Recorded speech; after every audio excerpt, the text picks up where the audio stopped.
Welcome, everyone. This is Up Your Rank FPL. We are your hosts. I'm AC. That's Bri bringing you another episode. This time around, Game Week 6 review. If you guys are new around here and you like the content that we're bringing you, please make sure that you like this video, subscribe to our channel so that you don't miss a beat. Turn those notification bells on and follow us on Twitter at Up Your Rank FPL.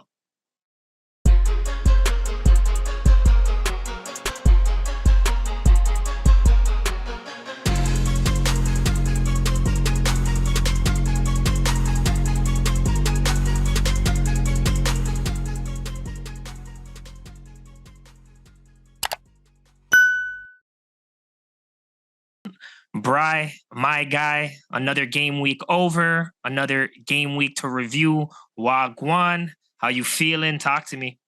Oh boy, game week 6 brought in a lot of craziness. Fun game week. Enjoyed watching a ton of those games. Man, I feel like my team is at least starting to move in the right direction FPL wise. And even for the Blues, squeaked out a little win there. I'm not mad at it, even though VAR had to come to the rescue. But overall, feels all right. Feels like a good solid game week. How about you? How you feeling?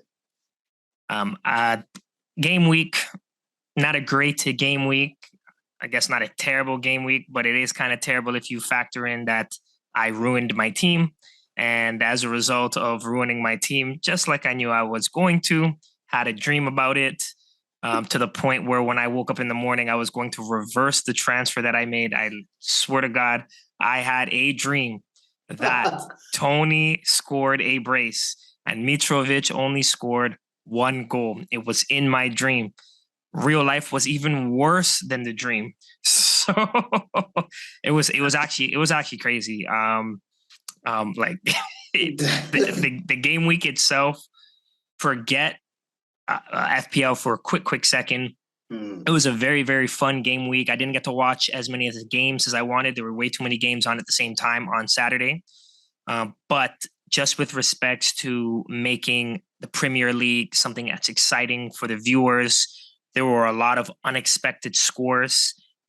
Very, very exciting. Just like we predicted when the season started, that it was going to be a very interesting campaign, an interesting year. And 6 weeks into the start, there has not been a disappointment.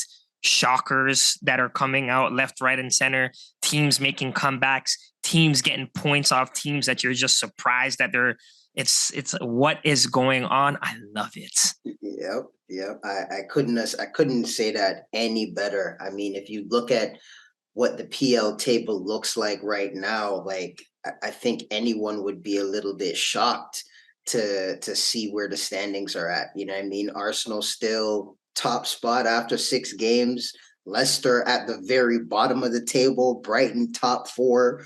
You know what I mean? Liverpool and Chelsea looking like they're a little bit lost as to the competition that they're in. It has a little bit of everything, man. So I'm definitely happy about that. Maybe we can jump into things with you. I mean, anything you want to get off your chest? How do you feel about how the FPL portion of the game week went? Talk to us a little bit about that. So FPL portion of the game week, some surprise people getting the amount of points that they did.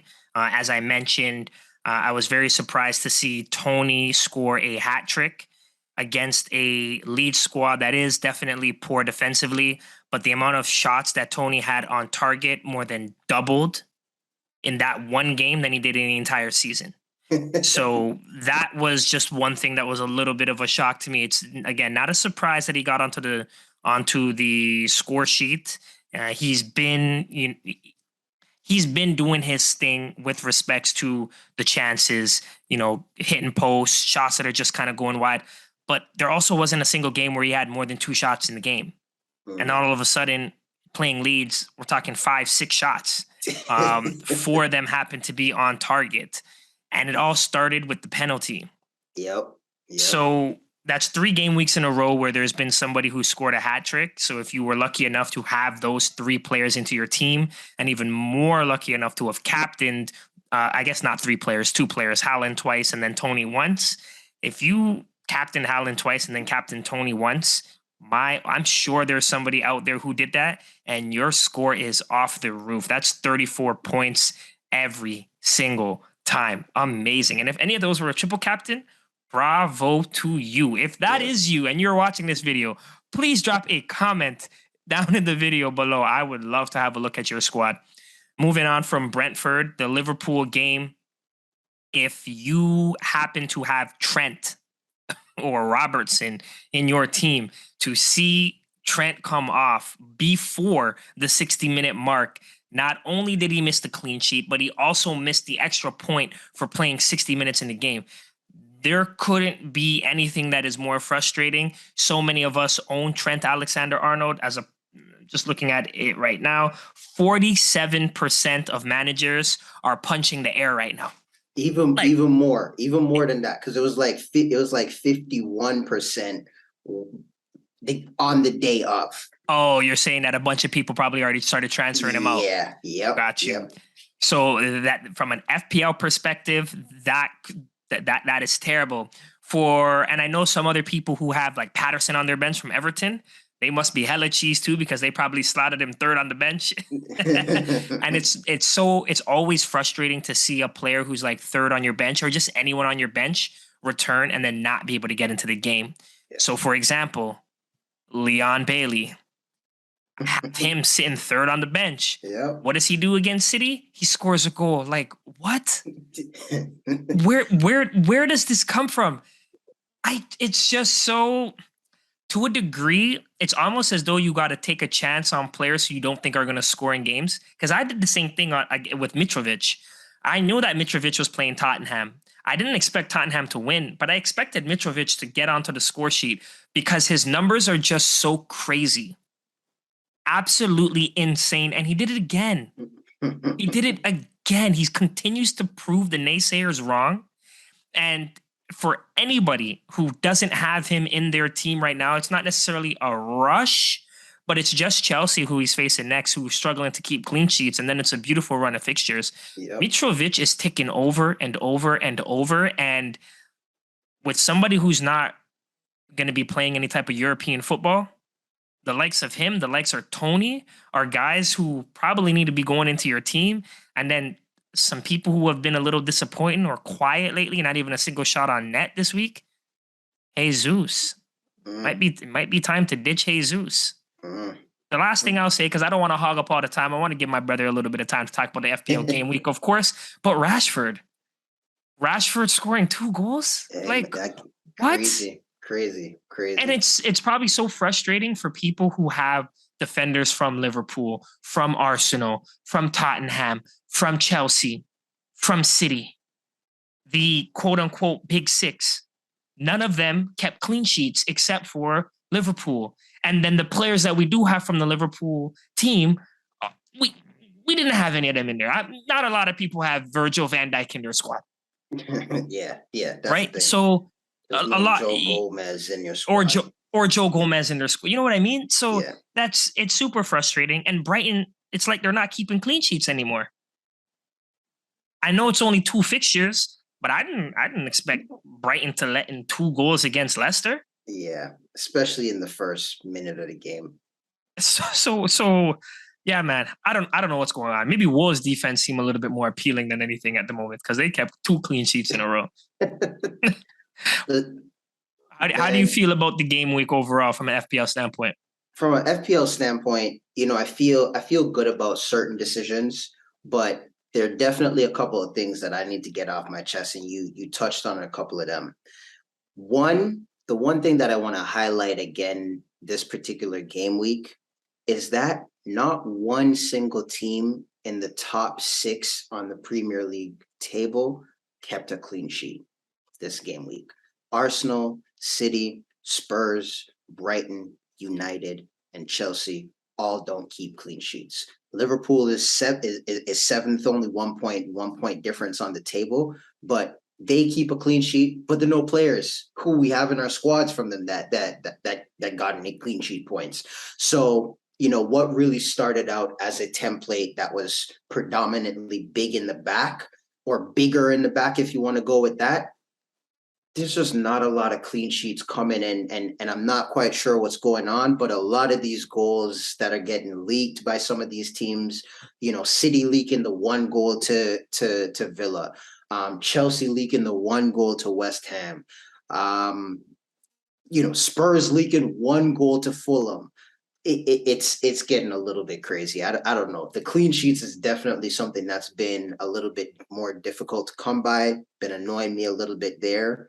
Martinelli got a goal chalked off. If you're watching the United match today, was the first goal that scored in the game. Ends up getting called back due to an offside. Another fraction decision, or sorry, not the offside, due to the foul.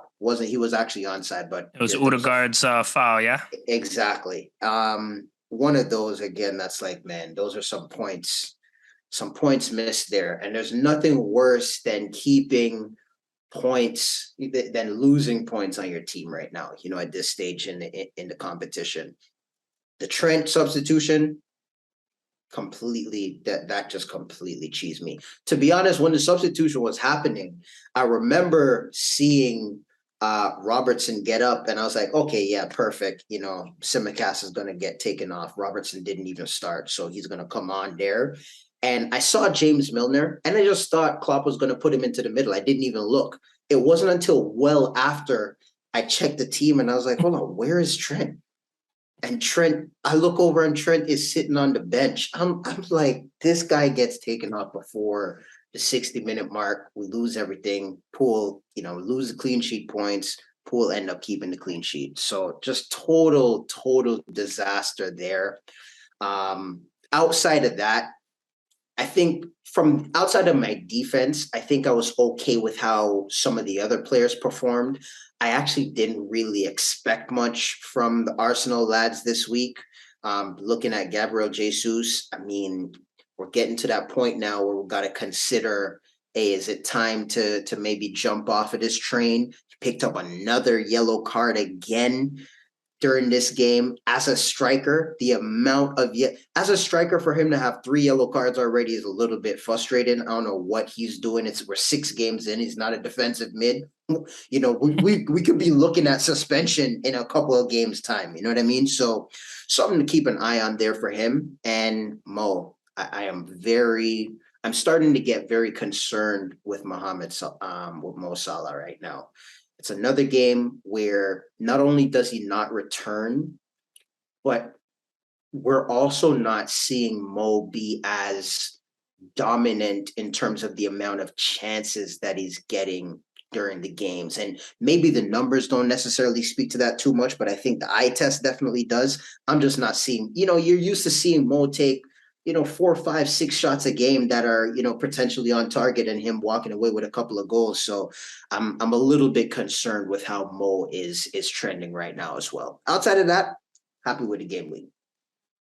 Yeah, I definitely think that he's trending in the wrong direction. He hasn't had a single game this campaign where he has more than one shot on target. The numbers look okay, but you're right. From the eye test, it's not. And when I say the numbers look okay, it's that he is still shooting. I mean, he's averaging maybe like 3 shots, around 3 shots a game. Mm-hmm. The attempted assists are significantly high. Probably, if I do the math real quick, probably looking at about 3 attempted assists per game. And there's other players on the team who can really get it going. So having Nunez back, for example, Luis Diaz is there. Jota is finally back. So thinking that, there might be some people on the end of balls that are coming in, things of that nature, but it's Salah who is the one that's concerning because of his price. Yeah. If Salah was 8 million, none of us are having a conversation. I wouldn't even think about it. Yeah. Right. But because of how expensive he is, that's a problem, where if you want to change around your formation, all of a sudden you get rid of the expensive Salah in your midfield. And if you're already playing 2 up top, maybe you bring in a Kane. Because even at Kane's price point, Kane is returning more than Salah over the last couple of game weeks, right? So, what do you? It's gonna be interesting what the couple game weeks are gonna look like. But before we jump into anything like that, how about we dive into our teams and how they performed over this particular game week? Let's do it. All right, so this is how my team performed this game week. Overall, we scored 55 points. The average for the game week was 45, so we're 10 points above the average was this week, which has been great. Game week rank of 1.7 million. And my overall rank now has moved from 3.3 million in game week 5 to 2.6 million now. So I had a nice little green arrow there. In the back, Sanchez with a 1-pointer. This is now the 6th game week in a row where my goalkeeper has scored 1 point. My goalkeeper has not provided me with more than 1 point all season. This is insane. I can't wait till that turns around. I need a clean sheet badly. I don't know what else to do anymore. So and this one I lost a clean sheet. The only thing I could say about the game with Brighton and the Brighton and Leicester game is that they didn't let me suffer. They gave the clean sheet away in the first minute, so I knew it was gone. So I could just sit back. Yeah, I mean, I could just sit back and enjoy the game. Cool. So thank them for that. Trent, 1 point. James, 1 point. Cancelo, 2 point. And my only big hitter this week was Nico Williams, who got the assist for Nottingham Forest for 4 points. In the midfield, Martinelli blanked with 2, Mo Salah blanked with 3. Pascal Gross, who I actually had transferred in, was my transfer for this game week for Rodrigo, got the assist. So he takes home 5 points in a 5-goal thriller. Unfortunate for him not to actually not get a goal this game. I thought he looked pretty good. He had some great chances as well, but Ward stopped a couple of his shots. Gabriel Jesus with 1 point. Erling Haaland with another goal. He was the captain, had the armband on him. He scored 9 points, so we doubled that up for 18. And then my big hitter this week has to be Ivan Toney. Got the hat trick. He played the best game I've seen him play personally. You know, I haven't watched him before last season. He was incredible. He did just about everything. He could, to be honest, he could have actually scored more. And then on the bench, I had Ward with 2 points. Zinchenko, very key thing that I was looking for this game is Zinchenko actually to be playing. He started the game, takes home 1 point. Andreas got 2, and then Leon Bailey sitting on my bench with a goal in the City game for an 8-pointer. So overall, felt good about the team, but that's how we performed this particular game week. Nice. Way better than me. Let's jump into it. Let's jump into your team.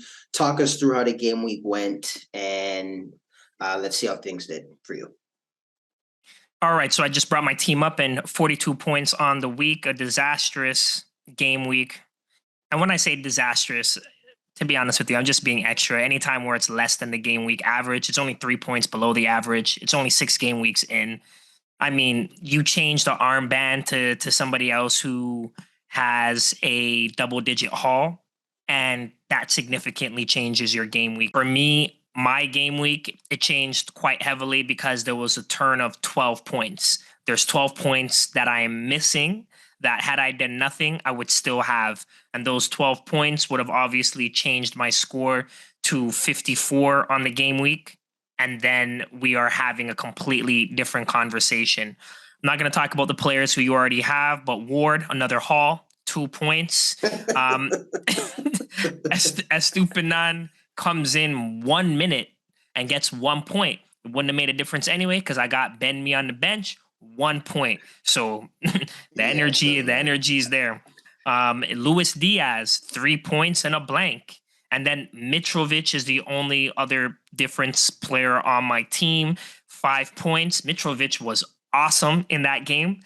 Like, I have to finally put the respect on this guy. Five shots, 3 shots on target, and even the goal that he scored was wow. What placement? This guy said, "Yo, Lloris, oh yeah, the virgin." Like you. And put that up in the top right like it was it was so beautiful. Man, Awesome, bro. Awesome, I bro. Awesome, I have bro. to give it to him. My goal of the week personally, it's probably going to be Tony's free kick. He did it just like he did his penalty. The free kick was amazing. When I saw that he was setting up to take the free kick, I was like, okay, this is going to be a problem for me. I right before, you I know knew it what's was in actually, too. I you knew it know was what's in too. crazy? When I woke up, I sent a message to my girl, and I just let her know. I said, I think something bad is going to happen. Like this is like, babe, I had a dream, and the dream was that Ivan Tony was gonna punish me. So we're 6 game weeks in. I've been punished for doing what exactly? Chasing prices.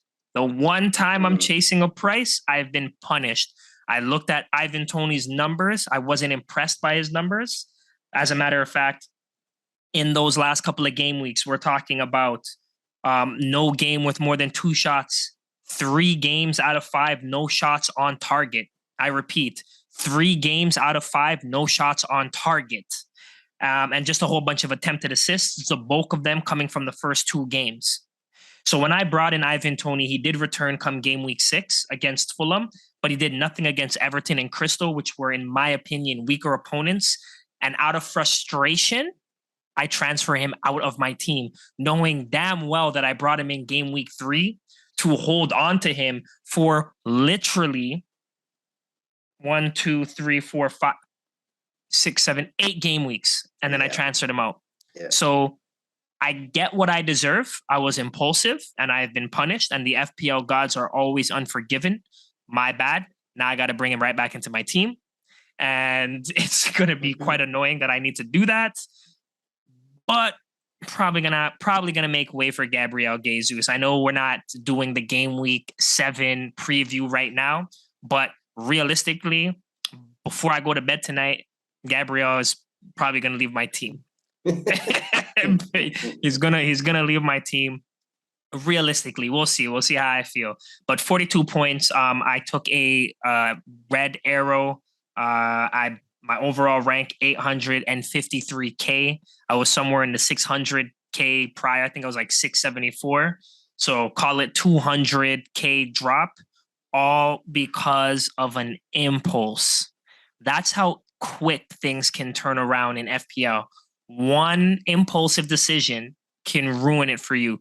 The crazy thing is, though, the player that I brought in did return as Yeah, I that's the thing. expected to do. That's It's the just thing. that the player you take out returned way more. So you feel it. If I had taken out Jesus in advance and brought in Mitrovic instead and still had Tony on my team, Oh, we are having a completely different conversation about the game week. That's the type of move where, as a manager, you go yeah, and just that's, brush off I your mean, shoulder one time, but that's not me today.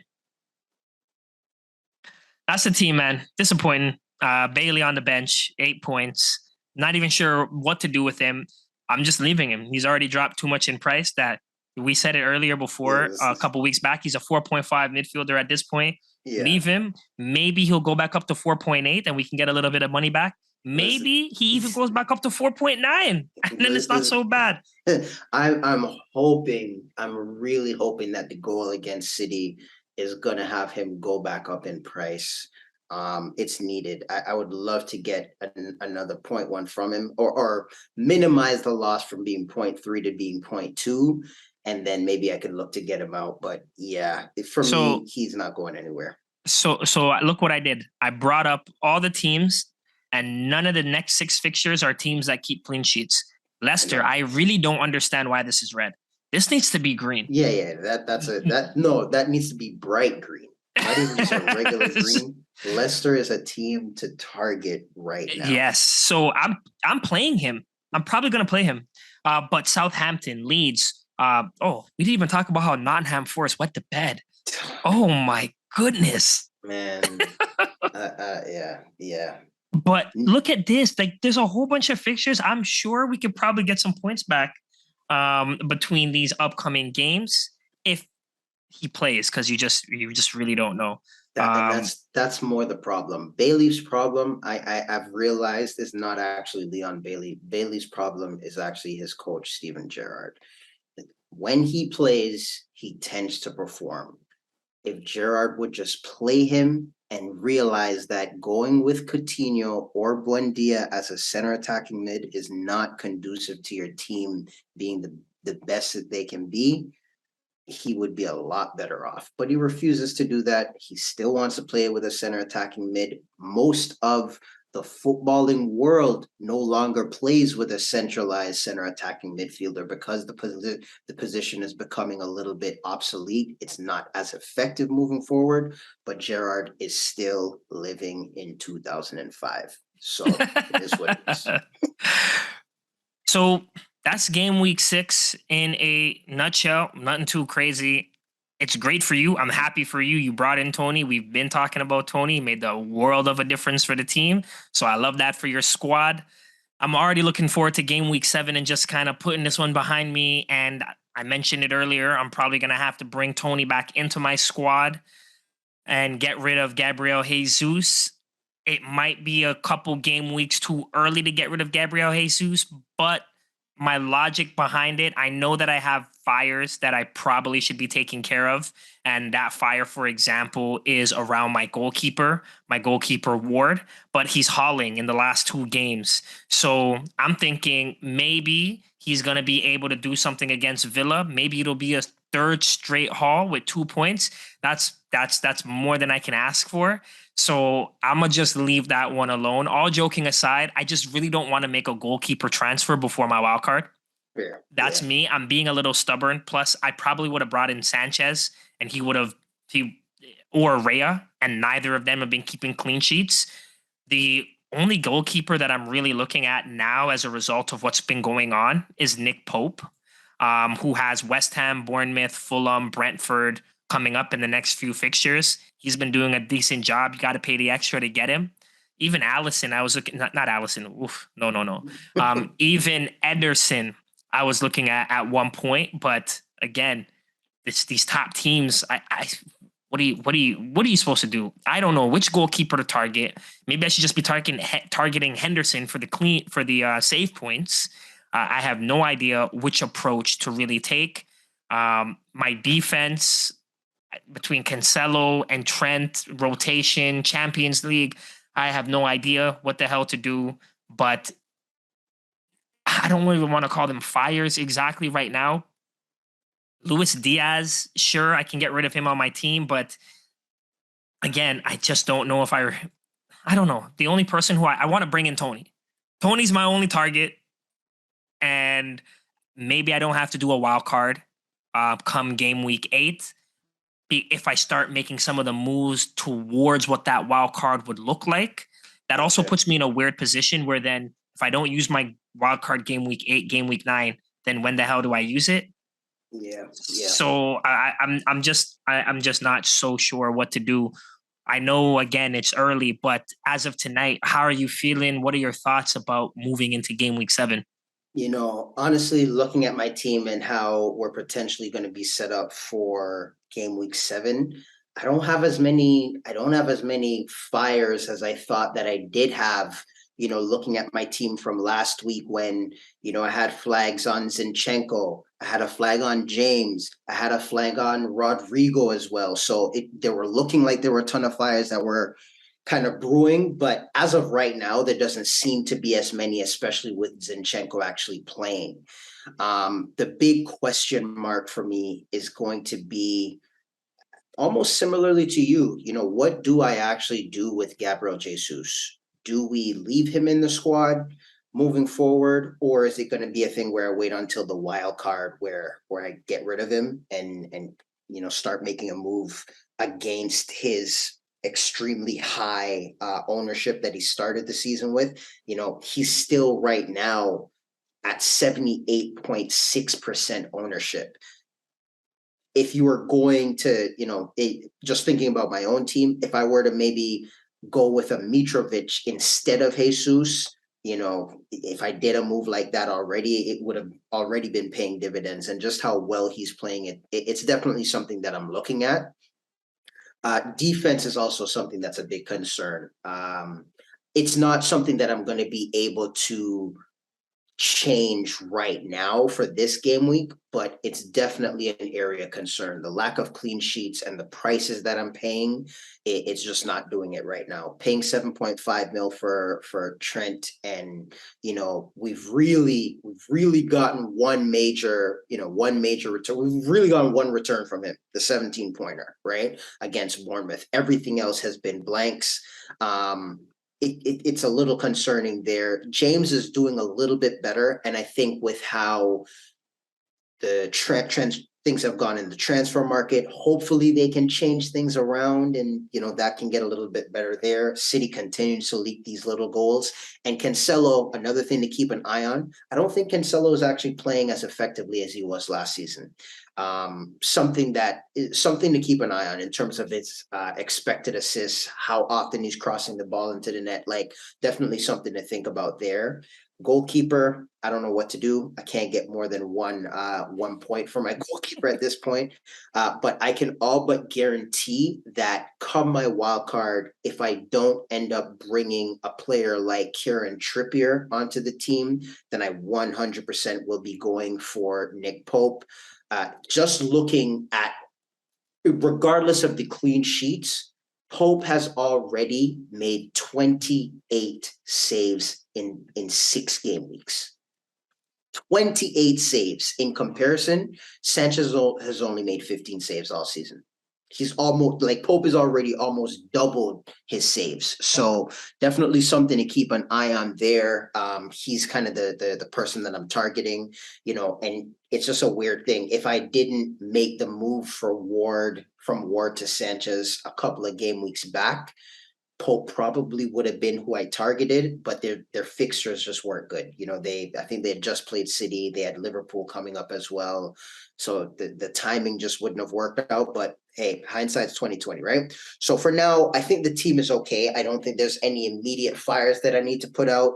I might even potentially just roll the transfer and see how Arsenal can get along, as I'm tripled up on Arsenal right now, and see what happens there. But those are some of my immediate thoughts. I might just let things roll, and I'm glad Pascal Gross is taking over, because I know what he can do. And man, I know you mentioned the goal of the game week that you loved. That was Tony's free kick. The goal of the game week is the goal that got chalked off for me, and that's from McAllister on Brighton. He scored an absolute rocket from about 30 yards out. Top corner, nobody. I still don't think the keeper has seen the ball all now, but it got called off due to something else with another player. I think Mbappe was offside. So if McAllister, if anything happens to him, and by that I mean, like, if he gets an injury or anything like that, and Pascal Gross gets on these penalties like he was a few seasons back, it's going to run up those numbers again. So I'm just keeping him. I'm hoping he continues to take over. But overall, feel good going into next week. Team is pretty stable right now. Hopefully there are no injuries that come up, especially with I think we have midweek fixtures for European games this week, if I'm not mistaken. Yeah, we do. The 6th and 7th are some Champions League games. Yes. Which means that Europa League has some games this week as well. On the 8th, they have some games. So Arsenal's playing on the 8th, which is the Thursday. Interesting. Yep. So definitely got to keep an eye on how things go there in terms of minutes and, for any potential injuries. But overall, I'm feeling good going into the game week. Cool. All right. Well, folks, want to thank you very much for tuning in to another episode with us. Again, if you are new here, please be sure to subscribe to the channel, turn your notification bells on so that you can get those updates every time we drop a new video. You can also follow us on Twitter at UpYourRankFPL. We will catch you before Game Week 7 with our Game Week 7 preview. Until then, peace. Take care.